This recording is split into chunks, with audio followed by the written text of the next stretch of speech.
Hi, everybody, and welcome to Cyberside Chats. My name is Sherry Davidoff, I'm Matt Duran. and I think we're going to look back at this quarter as a turning point when it comes to software exploits and vulnerabilities. What do you think? I don't think we have a choice. Yeah.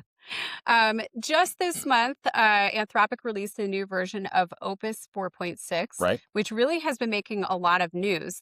And one of the reasons Opus 4.6 has made a lot of news is because it's extremely good at coding. Yes, And it's also extremely good at finding vulnerabilities. as it turns out. That's So good that Anthropic published an article about how it was used to find hundreds of vulnerabilities in open source platforms.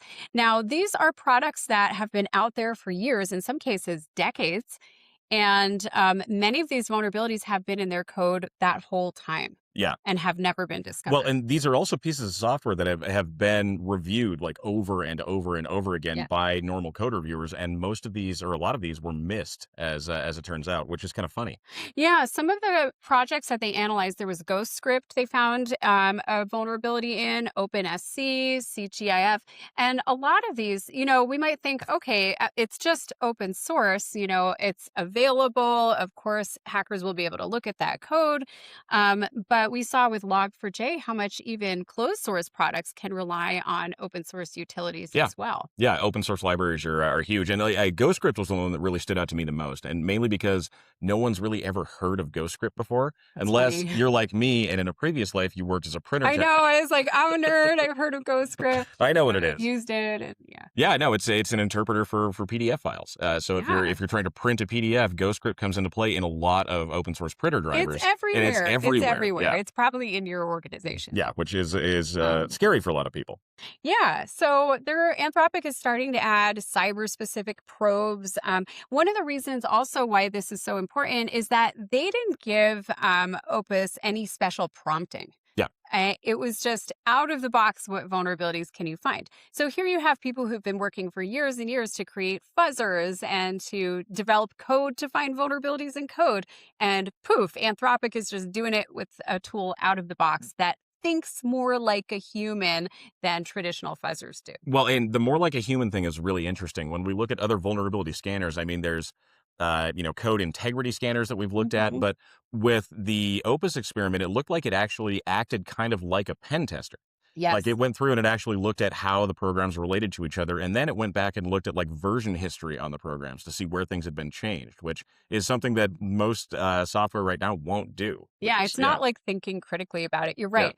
I mean, I've been saying to Tom, our head of pen testing, for a while, we hear all the time, AI is going to replace pen testers. And he's like, it won't happen. And I'm like, someday won't. Someday, We're not yeah. there yet. We're not there yet. But really, pen testers like our team is already using AI related tools. Oh, sure. And I think that's really important moving forward. Well, and from just from a regular standpoint, just a defensive standpoint, if you're not using AI related tools right now, you are falling behind the curve because attackers are heavily utilizing AI right now. Well, speaking of you, some of you out there do software development in-house, and some of you rely on others who create software products, or maybe a lot of you do both. Right. And that's why right now we need to start thinking about, are we using AI ourselves internally to vet our code? Because if you're not, guess what? The bad guys are going to be doing that for you. There's definitely cases where you can throw in a binary. You don't need the source. It's going to decompile things. It's going to tear it apart, look for vulnerabilities, and then automatically write exploits. And you were seeing the first inklings of that last year when you were looking at WormGPT, weren't you? Yeah, the RSA project that we did. We fed open source code into WormGPT. If you guys are not familiar with WormGPT, it's an evil artificial intelligence that we got a license for and have been playing around with for a while. We're just about to get the new version, so stay tuned for that. But yeah, I mean, it did a lot of the stuff that the Opus model did, not as well, obviously, because I think Opus is a lot more finely tuned. But probably has a lot more funding. Yeah, like a lot more funding behind it. But no, it was really interesting. I think it was the Magento software suite that we fed through WormGPT, open source project, and it found multiple different vulnerabilities and then wrote out steps to how to actually exploit the system. And the Opus system did very similar kind of actions when it was reviewing the software. It came up with basically proof of concept code to showcase how you could exploit the flaw in the software that it was looking at. So the other reason we're talking about this month is because here's this fancy new AI tool that can find vulnerabilities faster than ever before. And boy, it would be a bummer if the criminals had that capability too. Sure Well, would guess be. what? Guess There what? are, 6 currently actively exploited vulnerabilities that Microsoft released this month. Yes. They're not zero-day vulnerabilities. They're negative day Yeah, vulnerabilities. end-day vulnerabilities. Negative day vulnerabilities. That's a term a lot of people don't know. So, I mean, I know you've been hampering on this. Do you want to talk about what an end day is? Yeah. So a negative day vulnerability is one that is actively being exploited before anyone knows the vulnerability exists. And this is the new world that we live in. You need to be preparing for negative day vulnerabilities. Assume that your software is exploitable. Mhm. Don't wait to find out that it is. Yeah, kind of a terrifying standpoint when you talk about software security in general, but it's really where we are. But that's the new world that we live in. Yeah. We need to assume that your software is exploitable. And really, the buzz right now is about looking at exposure as part of that risk and part of how you prioritize. So, okay, Microsoft has released, 58 different vulnerabilities, I think? 60 if you count Chromium. Right, exactly. Oh, yeah, we should talk about that a little bit. Yeah. 6 of them are actively being exploited, but part of what you should take into account is how are any of these internet facing? How exposed are they? Yeah. And what is your risk? Are any of them user facing so that if they open an attachment, they might get hacked? There was a one-click vulnerability included in that list. Okay, why don't you tell us about the vulnerabilities? Oh, hang on, I got to get to that page first. I was still in Opus mode. Okay. Well, there's one of them involved Internet Explorer, which I thought was okay. It's not necessarily Internet Explorer. It's the fact that there are fragments of Internet Explorer that still exist and still work within the Microsoft operating system. So the MS-HTML system can still be accessed in ways that it shouldn't be. And if you can get your way into that system, you can exploit it in a similar way that you would have to Internet Explorer. And so there's little pieces of Internet Explorer little pieces around, like some evil ghost haunting it. Even in Windows 11, there's still little tiny bits of Internet Explorer that are still hanging around. And we always say friends don't let friends use Internet Explorer. I was just saying that. Yeah. So that's a quote from 2010, 2009, that era, when Google got hacked and with the Operation Aurora attack. So Google, a consultant working for Google in China, got themselves hacked because they were running Internet Explorer 6. Yeah. And already leading up to that point, Microsoft had this whole campaign, friends don't let friends use Internet Explorer 6. But maybe we're all still using little pieces of Internet Explorer 6. You guys don't let me use Windows here, so I'm not. I know that one. At least not on any of my local machines. Complain about it. Okay. I know. I complain about it. Tell us about the other one-click vulnerability. Yeah. Okay. Yes. So this was number 1 on the list, and this is CVE 21510, and it's a Windows shell or smart screen, so that the system that actually verifies your software before it runs. It's a vulnerability in that software suite, and there is a specific way you can craft files where if a user clicks one link, then it can lead to remote code execution on the machine. That's why they call it a one-click vulnerability. The user doesn't have to hit any access prompts or anything like that. As long as they click one file, that pops the exploit. So, and this is one of the ones that they list as being actively exploited right now. It's on Bleeping Computer. It's on Zednet. Like there are hackers that are actually using it. How long they knew about it before they told us? Probably not that long. Long. Yeah. And that's kind of the thing about most of these vulnerabilities. Now, to the user's benefit at this point, this is not like an internet-facing vulnerability. I mean, you would have to actually receive a file. Like you would have to have the file on your computer system and open it for it to function. I feel like but still, user-facing is just as bad as internet-facing. It can be. Yes. Okay. Continue. Okay. Give us another one. What else? So there was a nice OLE or object linking bypass that popped up in Microsoft Word. So Microsoft Word and Microsoft PowerPoint and Excel, most people don't realize that those are realistically just zip files, and they're filled with tons of other different files. So when you add images to a document or links or anything like that, I mean, those all go into independent little containers inside of the file itself. And OLE is what puts those all together. Now, if you can exploit that, you can link malicious pieces of those together to create something like remote code execution, which is, again, not something that you want happening on the computer system.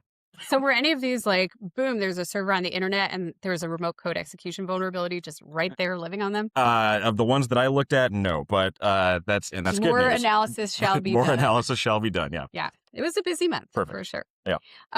Anything else on the Microsoft vulnerabilities? I mean, 6 is a lot. 6 is a lot. And there's no question that the hackers are being AI. Yeah, number 5 on the list was the big one that I think we wanted to look at, and that was the remote desktop services. Oh, yeah. And you want to tell everybody about that one? Yeah, stop using RDP. really the lesson behind that one. Like, How else am I going to get into my computer? oh, there's so I'm many just other kidding. ways I'm just besides kidding. using a remote desktop. But Yeah. yes, there's an RDP vulnerability. It leads to escalation up to system level user, which means, I mean, if you're a system user, then you can do anything on the computer system. I mean, that's what our pen testers go for when Yeah, they're exactly. realistically shooting at these things. So yeah, kind of a lot of fun there. So really, this is a new world where we need to assume exploitation. I mean, Yes. how many more negative days are out there right now that we're going to find out about next month? I mean, the sky's kind of the limit at this point. Yeah. Yeah. So, unfortunately, this is not a one-time thing. How do we deal with this?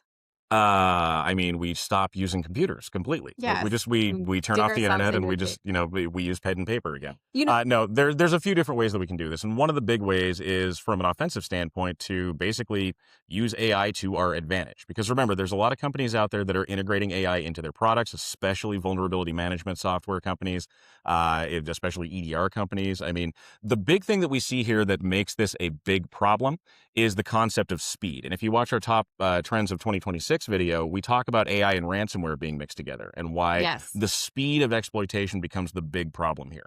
It's the same with vulnerabilities, the speed of discovery, the speed of exploitation, and the fact that attackers can, instead of having to sit and review code for months on end to find a vulnerability, can just feed it through an AI engine and have a vulnerability ready to go, like within potentially hours of I software think being at out. this Yeah. point, the big question is not patching all the vulnerabilities, but about what are the hackers going to leverage first? Well, fair Like, enough. Yeah. what are they going to target? And that's why I was really interested to see just this morning articles about an update from OpenAI. Mm. They just came out with a new tool, and literally, this is breaking news today. It's called EVM Bench, and it's designed to identify, patch, or exploit smart contract vulnerabilities. And of course, hackers Ugh. are going to be looking at smart contract vulnerabilities. We're gonna get They into crypto, they really? just used it to steal $2.7 million worth of crypto in the Moonwell vulnerability. There was vibe coding involved Uh-huh. in creating some of that. So hackers go where the money is. And one of the places they're going to look is smart contracts. So we're starting to see some movement and some response from the industry on that today as well. I actually thought that was really funny because for those that are not familiar with the term vibe coding, it's using AI to create code and create applications. We have a podcast on it from a few weeks back. But one of the things that I thought was funny is that AI is being used to find all these exploits in code, but AI is also creating code that is full of exploits. I know. Well, it's basically what humans were doing. Yeah. We were making vulnerable code, and then we were finding exploits in it. Now AI is doing that, but the problem is it's all happening faster. Oh, yeah. And yeah. I honestly think in 10 years, the whole idea of having a list of vulnerabilities is just going to be quaint. Oh, yeah. It's gonna be antiquated Like the at that whole point. KEV, what is that? The exploited vulnerabilities catalog Yeah, that CISA that CISA keeps up puts to out. date. I'm curious to know if that's up to date, actually, given the lapse in funding. We'll have to take a peek. It's 2 weeks back, but yes. Oh, I'm going to cry. Yeah, but anyway, I mean, will it even help us to have lists of exploited vulnerabilities now that we have polymorphic malware, the ability to rapidly discover vulnerabilities and write new exploits? I mean, I really think we're going to get to the point where the focus is on response and how do you detect misuse? Yeah. Well, to answer your first question, knowing exploited vulnerabilities, yes, that will still be useful because remember, AI isn't just being used to find new vulnerabilities; it's also being used to exploit old vulnerabilities on systems. If it can find them, it can use All them. right, I'm going to bet Okay. you All right. a Let's nice see. bottle of whiskey in 10 years. We will not be using lists of vulnerabilities on a regular basis to prioritize patching. You don't think so? I don't think so. Do you I will. take my I bet? will take that bet. All right, All right. You're on. deal. 10 years. You owe me a whiskey. No, you're going to owe me a whiskey way before that because prioritizing patches is going to be a thing of the past. We're going to need to assume everything is vulnerable and really develop our immune response. Well, I mean that's kind of where the industry seems to be headed at this point anyway. Mhm. So the focus on security seems to be leaning a lot more into less of the proactive patch management schedule and all of that stuff, and more of the embedded layers of defense. So assume that something's going to hit your web server and it's going to make it through the front door. So once it makes it to that point, how do you stop it there? Because if you've got an exploitable web application that you just haven't had time to patch yet, I mean, that could be a problem. They're all Yeah. exploitable. They're all at this exploitable. point. So what do? Well, you put up a layer, like a series of walls so that if they get in that front door, which they probably will, they don't make it that far into the network. When they get in the When front they door. get in the front door, So, yeah. I mean, this is the change of mindset that we need to have. And I think people are going to be looking back to this quarter Mhm. as a big turning point. Your software is vulnerable. It is exploitable. And the question is, how do we react to it? It's like the human body. We can be killed. We can get Yeah, viruses. How do you keep yourself as safe as possible? You can build all those walls, put on armor. That can get very inconvenient and expensive. it can. But if you get a virus or a cold or something like that, how does your body respond to it? Well, and I think Rob Lefferts from Microsoft had, I think, about the best take on this You one, and that was mentioned just this. be prepared to act fast. Right. And that is the big thing. We don't have time to sit around and wait for patches to come out. We don't Mm-mm. have time to sit and wait for vendors to fix things for us. We need to just be prepared at any given point in time to respond to an incident if it does occur because somebody broke in through a piece of software. And we saw from Microsoft's report, the number one most common way that attackers are getting into networks is exploiting internet-facing software. Right. I mean, it goes into identity after that, and that's the vast majority of the entire chart. But the number one most common way, with like 18% of the intrusions they clocked, were all exploitation of software. Yeah. And a lot of it's just going to become a little bit more intense, a little bit more fast paced, based on the fact that we now have AI backing these cyber criminal groups. So again, use AI to your advantage. Use AI something. Yeah, cuts both it ways. does. Yeah. Shall we go through our key takeaways? I suppose we probably should. All I right, want to keep let's do talking it. about this more, but I guess. Well, you can jump in at any point. Well, fine. Big change of mindset that we need to have right now is plan for exploitation before disclosure. So there are negative day exploits now, and that will become the new norm. So understand that your servers may be exploited, and by the time you patch them, they may already be hacked. Yeah. Next up, make sure you're prioritizing exposure and not just severity. So, looking at a list of vulnerabilities. Yes, I know we just talked about this, but For now, for now, looking at your list of vulnerabilities and just going off of like what has the highest CVSS score is, it's excuse me, not the way yeah, of the not the future. way of the future. Yeah, Look at your perimeter systems, your internet facing systems, understand what is at high risk of actually being exploited right. and focus on that first. Yeah, exactly. And unfortunately, sometimes those are like the servers that you really need, Well, like yeah, Exchange, it's for example. it's your priority network, but yeah, Yeah. But if yeah. we rely on the cloud, it'll all be fine because it'll be someone else's problem, right, Oh Matt? yeah. No, there's no cloud. There's just other people's computers. It's true. Assume compromise on exposed assets and monitor accordingly. So assume you've been hacked. Things like threat hunting, I think, are really important, but we need to, even backing up further, we need to be automating that and doing that on a regular basis. Mhm. Because again, you might not know or have any heads up that you're even vulnerable by the time you get hacked. Yeah, that's kind of rough. Next up, and we just talked about this a little bit, but your compensating controls, your layers Mhm. of defense, treat those as your first line. Don't Right. don't expect those to be your fallback options for Yeah, if we'll someone gets in patch, the and if network. there's no Yeah. patch, we'll put in compensating controls. Yeah, no, Right, you're absolutely have right. those in place. Make sure Yeah. they're robust. Make sure that they're tested, and make sure that you've got those those walls in place, so you stop someone from getting all the way through your network when they do make it through that front door. Yep, Yep. when, not if. Yep.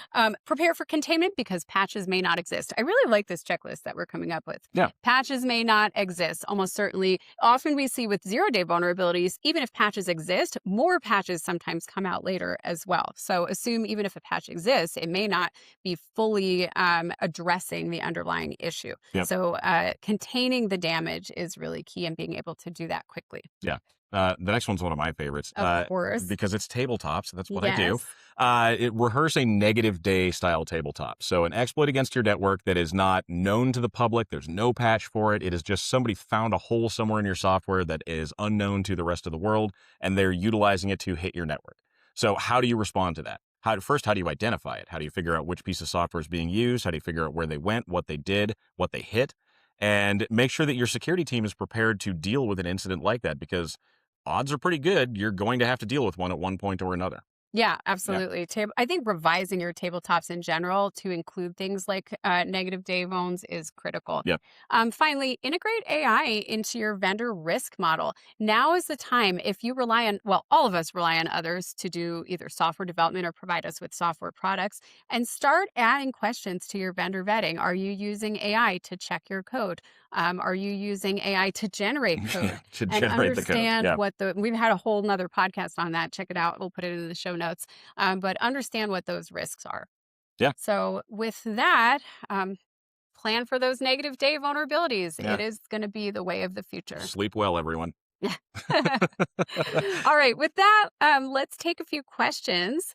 If you're in the audience and you have some questions, feel free to drop them in. Looks like we have one. Does Opus 4.6 help defenders when it comes to vulnerabilities? How would you think it practically helps defenders? Well, I think now that the revelation that it can find those vulnerabilities is out there in the open, there's going to be a lot of software developers who are going to be looking for tools like this, if not this one specifically, to test their own code, or at least they should be.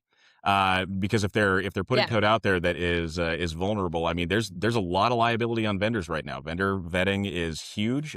Third party compromise is a massive concept in cybersecurity right now. And so if you are not running through the due diligence steps to test your own product before it goes out the door, that can land you in some really, really hot water. Yeah, and I think it's important to remember there's going to be a gap between the time vulnerabilities are discovered and the time they're Yeah. actually patched. So if your vendors are starting today to use AI to discover vulnerabilities, it might be a year before they have them all patched. Right. Well, I mean, think of Or something like the Move It vulnerability. When we yeah, saw Move It, that was a SQL injection vulnerability, and that's something that, I mean, realistically, if we put it through something like Opus, it should be able to find pretty quickly right. because it is just a logic problem with the software. So, and for those that don't remember, that led to like one of the biggest breaches of personal information in cybersecurity history at this point. The one I keep coming back to is Kaseya, Yeah, Kaseya actually, is a big one too. because the vulnerabilities that were so Kaseya is remote management software, and back in 2021, it was exploited, Yep. and hackers took down hundreds of companies all over the world. I know, and it ruined my trip on the river that day. It ruined my Friday as well because you guys were all floating down the river. We didn't have a whole lot of support here. But we've learned to not take river rafting trips on at LMG on Friday afternoons because big things often happen. Yep. But anyway, that was discovered by a Dutch vulnerability researching team and reported to the creators of reported to Kaseya. Yeah. And Kaseya, I believe, had 90 days to fix those vulnerabilities. And right before those 90 days were up, It was like day they 85 were or something like that. exploited. Yeah. Yeah, the timing was really odd. But again, there's always that gap between the time a vulnerability is discovered and the time that the software provider can fix it. Hopefully, AI will help us to close that gap Ideally, yeah. fast. Yeah. That would be amazing. All right. Got another one? I do. Are we about to see AI assisted exploit generation become as common as AI assisted vulnerability discovery? That was a good question, you guys. That is a good question. I mean, I think the two kind of go hand in hand, right? Like, Well, it's interesting because some of these tools, the legitimate ones, are designed to not generate exploits. right. And I think that's a challenge because we as defenders are not always capable of seeing what adversaries can do. But you've seen automated exploit generation, right? The key word there is the legitimate tools are tuned to not do that. Explain. Yeah. So a legitimate AI vulnerability detection engine might tell you, yes, there's a vulnerability here, and it might just leave it at that. But if there's someone who has a similarly tuned AI engine that's built to go through and actually define that exploit, it might create proof of concept, as Opus did in certain cases. So we see it is possible already. Concept. Yeah. But proof of concept is, a step in the door towards actually a working exploit. So what are the criminals capable of right now? Right now, it seems like they're capable of a lot of the same things. If we're looking at the usage of private AI engines or things like WormGPT as another example, I mean, there are some pretty, I guess, close hits to being able to identify a vulnerability, generate, and then exploit. Yeah. And that's, I think, the next step in the chain. That Well, and I wonder what nation state governments are capable of at this point. Oh, China, yeah. Russia, the United States. I Yeah, mean, it's us, yeah. probably pretty fabulous. Here's another one from Steve. How should this change our internet facing architecture decisions? Thank you, Steve. Great question. That's a good question. I mean, I don't know that it really means that we need to change a whole lot with our internet facing architecture specifically. It means we need to be prepared for it to be exploited. Well, for 20, 25 years, we've been trying to minimize our perimeter. Sure. I think, we still see on penetration tests today, things like RDP open to the world. Ugh. And it's just time. I'm sorry. That one just makes me sad. That's part of why pen tests are important to discover things like this. But you can discover that with simple scanning as well. Just make sure you're limiting access to those perimeter applications, and that will limit your risk as well. I think that's the bottom line. Fair enough. Minimize your footprint. Yeah. Anything else? Any other questions out there? I think that's all I had. All right. That's Any that's about as closing much thoughts? that's about as much security depression as I can take for one day. Oh, here's one more. How should we? Here, my eyes are Oh, not that good. gotcha. How should we be vetting agents used for small teams internally? Ooh, what a good That question. is a good one. Honestly, number one, I would rely on a third party when you can. I think, for example, insurance providers and industry working groups are working together to vet different agents and provide recommendations. So I would, for smaller organizations, turn to your peers and find out what they're using and get involved in the community. Yeah. So don't try to just go it alone because there's only so much we can do. Thanks. Great question, Carl. Yeah. And then in terms of doing your own due diligence, I mean, it's pretty hard when things like, the Amazon QAI tool, Amazon's a big company. They have teams of security pros and researchers, and they're putting out vibe coding tools that have flaws in them. So Well, and agentic AI is persistent in pretty much everything at this point. I mean, it's in Microsoft products, it's in Adobe products, it's everywhere. So just yeah.